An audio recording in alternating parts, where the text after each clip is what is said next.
You've probably heard of Hadrian's Wall, and you may have even heard of the Antonine Wall, the northwestern frontier border walls of the Roman Empire, built in 122 and 142 AD respectively. But what if I told you they weren't the first? There was a much larger, much grander Roman wall that marked that northwestern frontier here in Britain, one that came perhaps 80 or so years before Hadrian's Wall. Welcome to the story of the first Roman wall here in Britain. Welcome to the Fosse Way.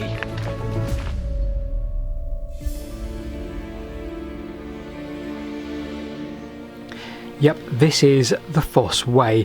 I've never really explored this route in any great detail, but it's quite something. A Roman road stretching as a complete route between Lincoln at its north-eastern end and Ilchester at its south-western end.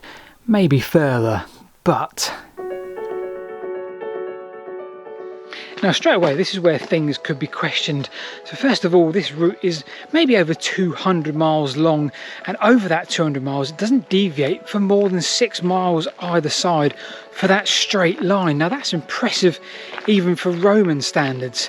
Now this is referred to today as the Fosse Way, but why exactly is that?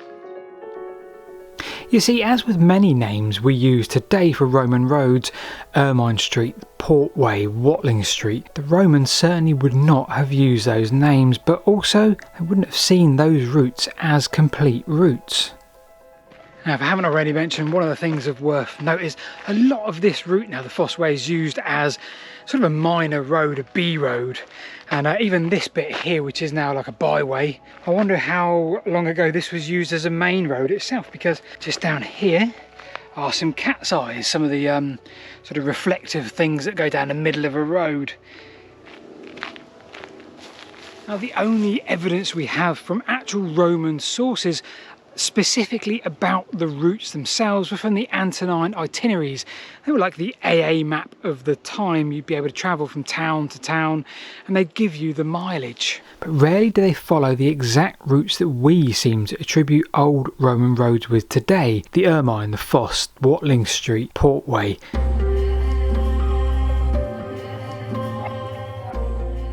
But the Fosse Way is different.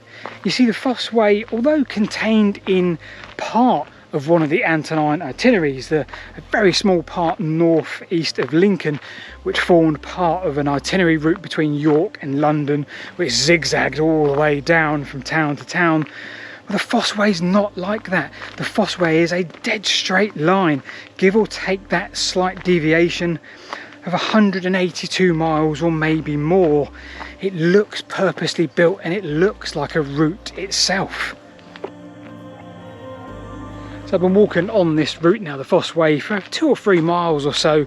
Not a vast distance, but I've seen absolutely no evidence on the ground that this is a Roman road. There's no agate or camber anywhere to be seen.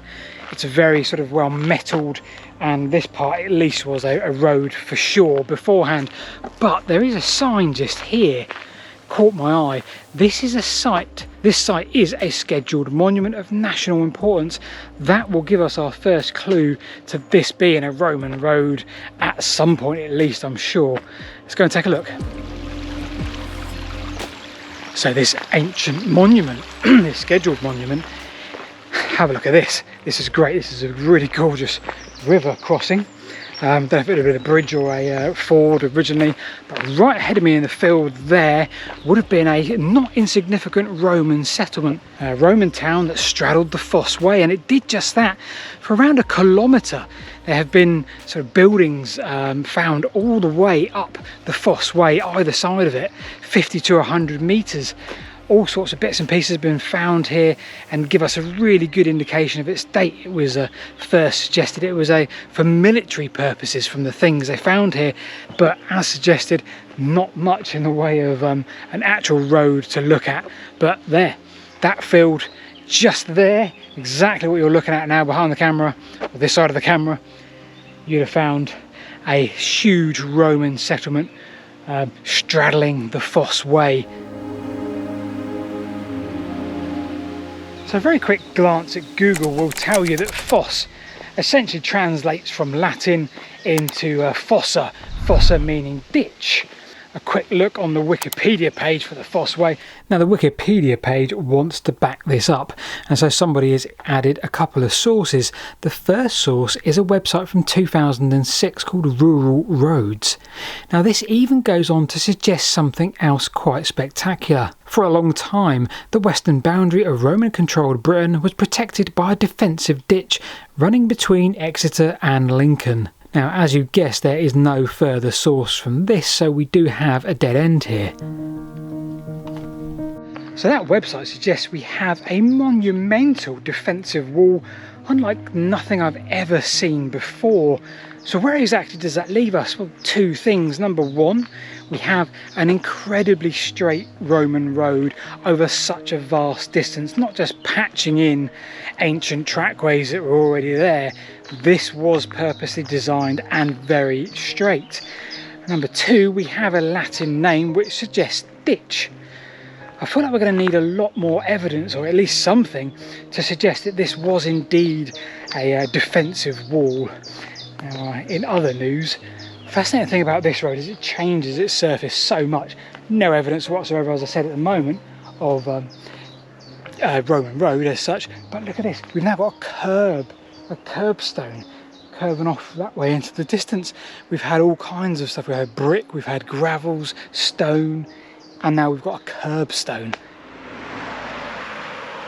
So before we search any more on the ground for this elusive wall or ditch, well, let's get our heads behind a computer some more. Let's look at that second source on Wikipedia. Now, Peter Hunter Blair, in his Anglo-Saxon history, confirms that we have a Latin name meaning ditch, but instead of giving us a wall, he suggests this could just refer to the ditches of the actual Roman road. So have we been led up the garden path all this time, and the translation is just describing a physical feature of the Roman road? And what's more, let's look at the road in relation to the towns. Now, Ermine Street and Akerman Street enter Cirencester directly, but our Fosse Way doesn't appear to do that. It almost looks as though it joins Akerman Street and then it goes into Cirencester via that route. That would mean one of two things. One, the Fosse Way came after Cirencester was established, or perhaps number two, more likely, once the fortification was redundant, the road as we know as the Fosse also became redundant. Akerman and Ermine Street, and potentially the southwest route of the Fosse, now became more crucial trade routes. The northeast Fosse, not so much. Interestingly, there are very few other towns along this route that allow us to use that analysis. You see, between Cirencester and Leicester, there's very few notable settlements along that route. Now, many places on the course of this route derive their name from the road. There are Fosse Farms, Fosse Bridge, Fosse Mill, Fosse Knoll, Fosse Lane. You can drive a lot of it, but it's all minor B roads and you pass through hardly any notable towns or villages.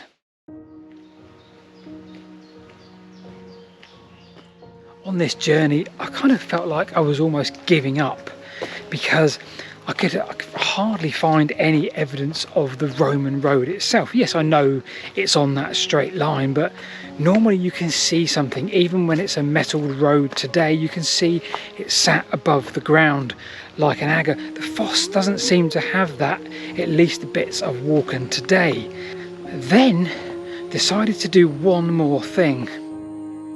So I decided to research a bit further and chance my luck on the generals of Britain. I came across Publius Ostorius Scapula. Now, if this wall was indeed a wall, perhaps in this early unstable time for Romans in Britain, or maybe those generals can help us. In 46 AD, Ostorius was appointed general of Roman Britain.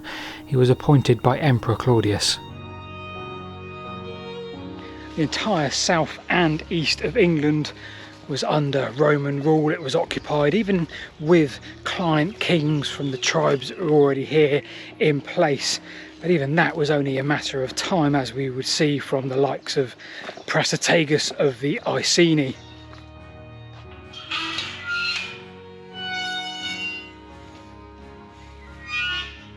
but that was 61 AD. This is 15 years or so before, and the threat is ever present then for Ostorius. He knows this and he wants to disarm the entire occupied area. He wants to make sure that those tribes, none of them had weapons. Now we know this because the writings of Tacitus, the Roman historian, well, he suggested that there was a boundary that Ostorius was referring to, and that boundary lay between the River Severn up towards the northeast to the River Trent. Very broadly, you get the line of the Fosse Way. I've been walking along this brook now for some time, heading back towards the Fosse Way because the site I want to show you is hugely important to today's journey and today's conclusion. Excavations in the 1930s, 1950s found another Roman settlement, a significant Roman settlement. The earliest feature of that settlement was mid-1st century, which tells you that it was there from the word go. The features of this Roman town were gravelled streets, 35 foundations of buildings, shrines, temples, burial sites, metal working.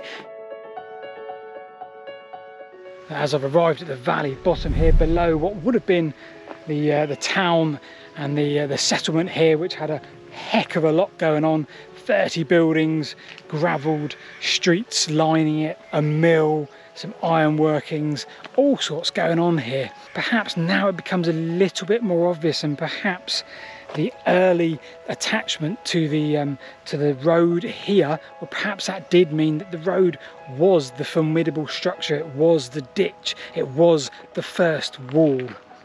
And what if the Romans did name this the fosse, the ditch? There are indeed places all along this route so named, so maybe the ditch stuck. It is, as far as can be told, the only Latin named Roman road that exists today. So what if it wasn't a road after all? It was indeed the original Roman ditch, the original Roman wall. Well, perhaps then, over time, pretty soon in fact, that line, that original fortification line, the Fosse Way, that became redundant. Because as the Romans moved north and west, well, they wouldn't need this line anymore, and the towns that were along it became towns instead of the early forts that they were. And then of course we realised that, well, it doesn't connect much. The Fosse Way doesn't really collect many towns, certainly on a local or regional scale. So perhaps then the Fosse Way in itself fell out of use early on, and we don't see much repair, we don't see much of an agger like we're so used to on some of the itinerary routes. And perhaps that's why these small holdings then disappeared soon after the Roman era, as the Roman movement went across north and west up towards Scotland, and Hadrian and Antonine did their thing, of course, into the land that we now call Scotland, that they would of course never conquer.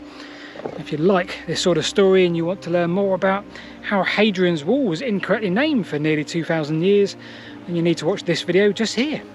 Thanks for watching, appreciate your time.